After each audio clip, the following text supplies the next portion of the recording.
If you ask any enthusiast what the most interesting Honda model released in the past couple of years is, they'll probably say Civic Type R. But if you ask a normal person what the most interesting Honda is, I think it's this model over here, the Clarity. This one that I have is the plug-in hybrid model. You can also get an all-electric version that'll have a range of about 89 miles, or a hydrogen fuel cell version, although those two are only sold in California. So I'm going to be talking to you strictly about the plug-in hybrid model that I have here. Okay, so I've been driving the Clarity around for a week now, and it is a very nice car to drive. I would highly recommend this as a daily driver. In most situations, like how I am driving now, it's going to be completely silent. You're going to be driving on electric power alone, which means that when you put your foot on the throttle, you are going to get instant throttle response. So I'm going to go ahead and put my foot in now, and it instantly gives you that shove of electric torque. So if you need to do any passing maneuvers or lane changes, it's going to be excellent for that. And then when you need to come to a stop, you don't even need to touch the brakes. Just pull one of the paddle shifters and it'll come through and it'll give you that regenerative braking. So I'm not even touching the brakes right now and we're coming to a stop, and it is putting energy back in that battery, and now I'm all the way down to a stop. Acceleration is pretty brisk. You're going to be able to do 0 to 60 in about 7.7 seconds. I'm going to go ahead and put my foot in it now. It feels pretty rapid. You are not going to feel like you are holding up traffic in this car like in some other hybrids. Now, if you go ahead and push it all the way down to its empty battery, or you floor it on the throttle as I'm about to do, you hear the engine kick in. That's the one part about driving this car that I didn't love. I love driving it around when it has battery in all electric mode. When the engine comes on, it sounds very generator-y, like it's just kind of running at 1 RPM, like a grrr the whole time. I wish Honda would maybe figure out a way to make it a little quieter.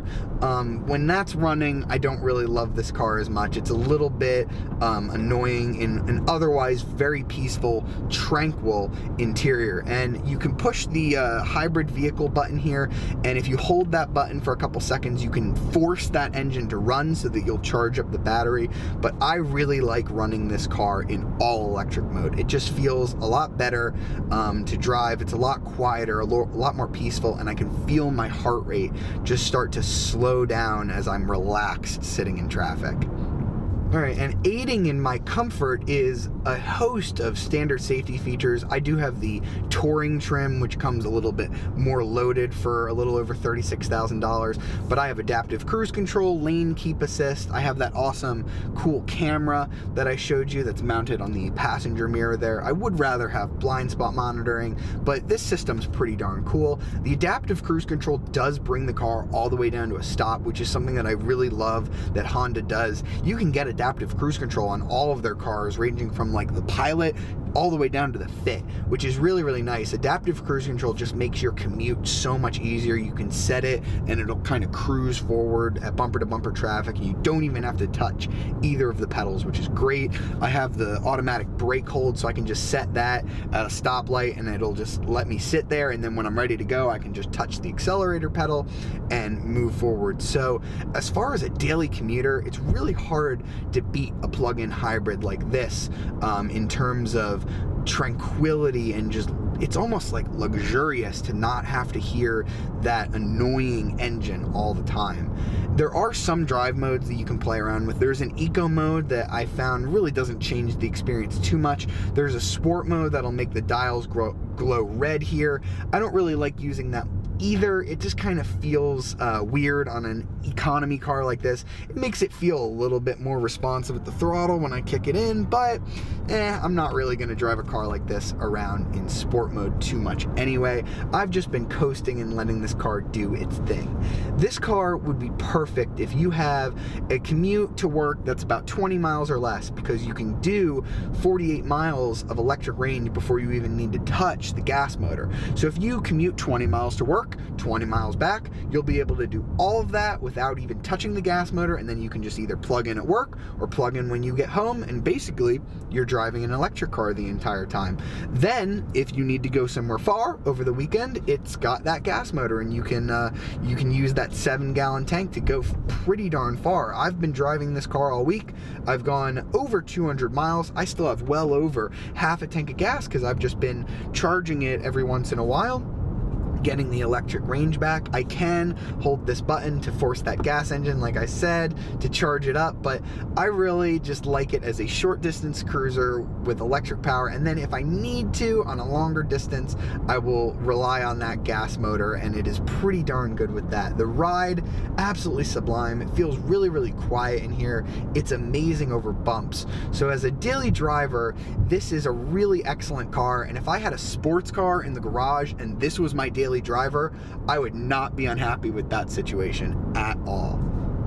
Alright, so inside we're going to get a lot of standard Honda equipment. Honda hasn't gone through the trouble of making the Clarity seem like an eco-hybrid-y type car on the inside, which I think was the smart move here. There are one or two things that you'll notice that are a little bit different from other Honda models, but overall it's pretty normal. So let's start with Honda's infotainment system, which is both really good and really bad in some cases. I'm going to explain why. Let's start with the bad and get that right out of the way.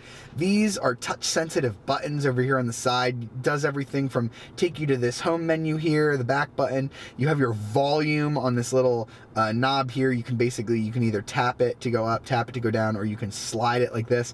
Hate these touch sensitive buttons. I really dislike them. Honda has already on their 2019 models started to do away with these, and they've brought back volume knobs and tuner knobs, which are 10 times easier to use. So I really can't fault Honda too much for this. This is a 2018 model, but I'm assuming that when the 2019 Clarity comes out that they'll probably have a volume knob and tuner knob, which will fix most of the issues that I have with this navigation. Aside from these, this is actually a really nice system. You can see I have it on the home menu now, showing all of my sort of apps and things like that. Smartphone connection will house your Android Auto and Apple CarPlay compatibility if you prefer those. I have it set to this nice purple hue. You can actually change the colors to a couple different things. I just thought the purple was pretty cool. You can kind of scroll through it as you would a smartphone, and you can put different settings and different applications and things on here. The navigation that Honda uses is generally excellent. It's super easy to use. You can push search, you can enter search terms and things like that. I believe it's TomTom based, so it just works extremely well. Very, very easy to use. The audio is pretty easy as well. There are some apps that we can play around with here. It does have an internet browser, although I couldn't really figure out how to make that work. You have a calculator, which, you know, I guess you can do some math if you're trying to calculate how many miles you have left on a charge and blah, blah, blah, blah. Not sure why you'd need that, but I think it's kind of cool that Honda just put it there. I really like this system, aside from these dumb touch-sensitive buttons. Honda, I'm glad you learned your lesson on those. Down here we have the climate controls. Nothing very complicated here. The Clarity is sort of marketed as more of an upscale car, and we can tell that from some of the premium materials used. I'm sitting on these nice perforated leather seats. We have this nice fuzzy, sort of Alcantara-like material up here on the top. We have this nice open pore wood trim. It actually feels like nice real wood all over. I really like that. The climate controls are pretty basic, but we do have dual zone automatic climate control and heated seats. Coming down here is where things get a little bit more interesting. Because this has what is known as an eCVT, there is no actual transmission. Honda uses the eCVT to funnel power from that electric motor to the drive wheels, and then there's a separate direct drive unit that will sometimes send power from the gas motor in there as well. And there's a few ways you can control that. You have 3 buttons: Econ, Sport, and then HV is your hybrid vehicle settings. That'll force this to run as a hybrid if you don't want to use up your electric range, if you want to maybe save it for something. If you hold this button for a couple seconds, you can force the gas motor to run so that it will then charge up the electric electric motor. And this isn't the only vehicle that has this drive arrangement. So you have push this button for park, you pull this little thing for reverse, which will trigger our awesome backup camera. It does have trajectory, so if I turn the wheel, you'll see the lines start to change. And there's different camera angles too. I can go into a more zoomed out version, or I can go to a super close-up view to see what's directly behind me. Love the camera. The resolution's not great, but this isn't a super expensive car anyway. When you zoom in, you really start to see it look a little crunchy, but not bad. I love that the camera views are there, so I'm not going to complain.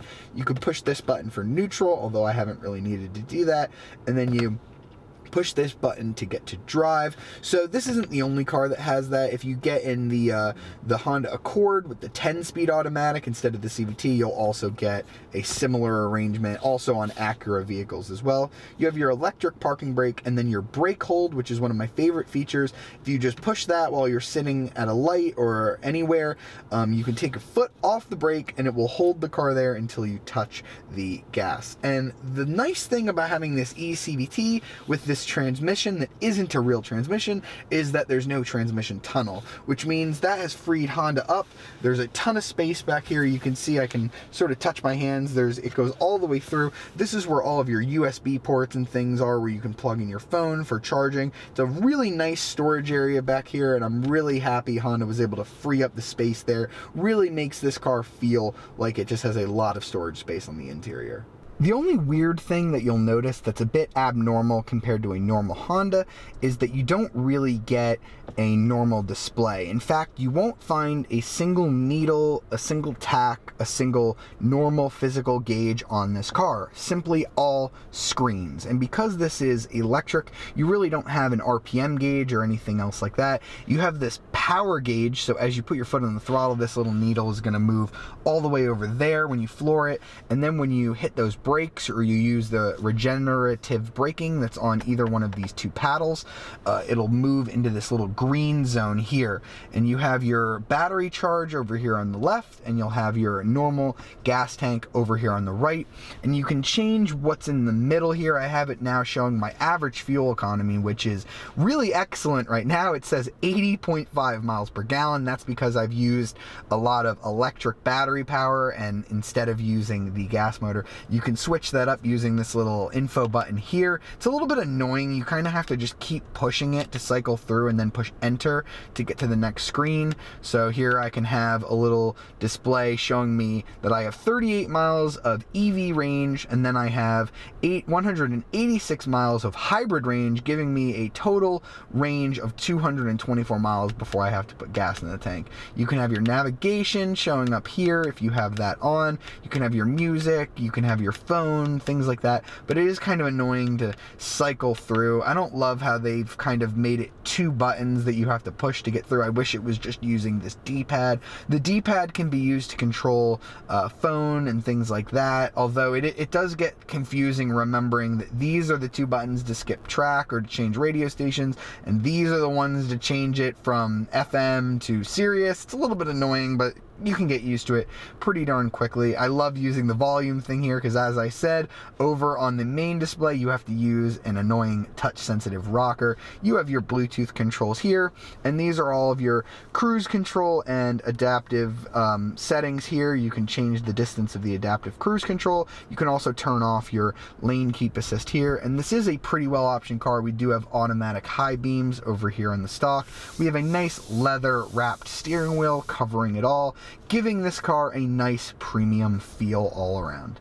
Back here, rear seat is extremely generous. I feel really spacious back here. This would be an excellent car if you were going to maybe say use Uber or Lyft. I do have this nice little pocket up here for my phone. I have a very basic cup holder, and even middle seat occupants are going to be pretty comfortable, although there is a slight bump, I feel like, probably to house some of the battery connections and things like that, because the battery is back there in the trunk. We do have the most interesting part of this vehicle, I think, on the interior is this piece of glass glass right here. It leads back into the trunk so you can kind of see back there. The seats do also fold down to lead back there. And what that window does is when you're looking through the rear view as a driver, you can see all the way through the trunk, and it gives you kind of a lower perspective on the road. Really aids in visibility and makes you feel like you have a better visibility out of the car. I really, really like that. It was a really innovative thing that Honda did, because this is not a hatchback, but it makes it feel like you have a lot of glass back there and you can see out of the vehicle very easily. All right, now styling is one area where the clarity might not win you over. Hybrids are very interesting looking, kind of weird looking, but I think the clarity does an okay job. I think the front is really, really cool, really futuristic. The back end is a little bit weird, but I think it's still pretty decent. The one styling element that people might not like is over the rear wheel arch. It's kind of cut off. I kind of like it because it harks back to the original Honda Insight hybrid. And now I'm going to talk about one of the most interesting styling features, which is back here. This black panel, which literally just looks like a black panel. I think it'll look better if you order this car in black or dark gray instead of white. But what looks like a black panel is actually a piece of glass. So one quality thing, glass is pretty heavy. So when you lift the trunk up, it doesn't really come up all the way. You kind of have to lift it all the way. But once it's up, you can actually see that it is clear on the inside, and that helps you see all the way through it, as I talked about in the rear seat. I really think that's nice. The trunk is sort of interesting shape-wise. You do have some weird contours here to fit the battery, although you do have some lower storage in here where you can store the charging port. I have that in here now. So if you do need to charge this car up at night, you can plug this in and it'll hide away and you almost don't even know it's there most of the time. Trunk space is pretty good, and it does fold the rear seats down so you can get bigger items in there as well. So let's price out my 2018 Clarity plug-in over here. I have the Touring trim, which is going to get you more of those standard safety features and luxury features. As I said, you're going to get the leather, heated seats, all the standard safety features for $36,600 with tax, title, destination, all that. It's going to come out to $37,490, which kind of sounds like a lot, $37,000, but you have to check and see what tax incentives you qualify for. Depending on the state, this does qualify for the full $7,500 tax credit, so you can probably get this under $30,000. And with that being said, I think this is a really excellent daily driver, and I would highly recommend it. It gets a great buy from me. And if you've liked this review and you'd like to see more, subscribe to the Car Buzz YouTube channel, and be sure to like us on Facebook and follow us on Instagram, and download our app on iOS and Android to keep up with the latest and greatest in automotive news. Hope you've enjoyed the video. See you next time.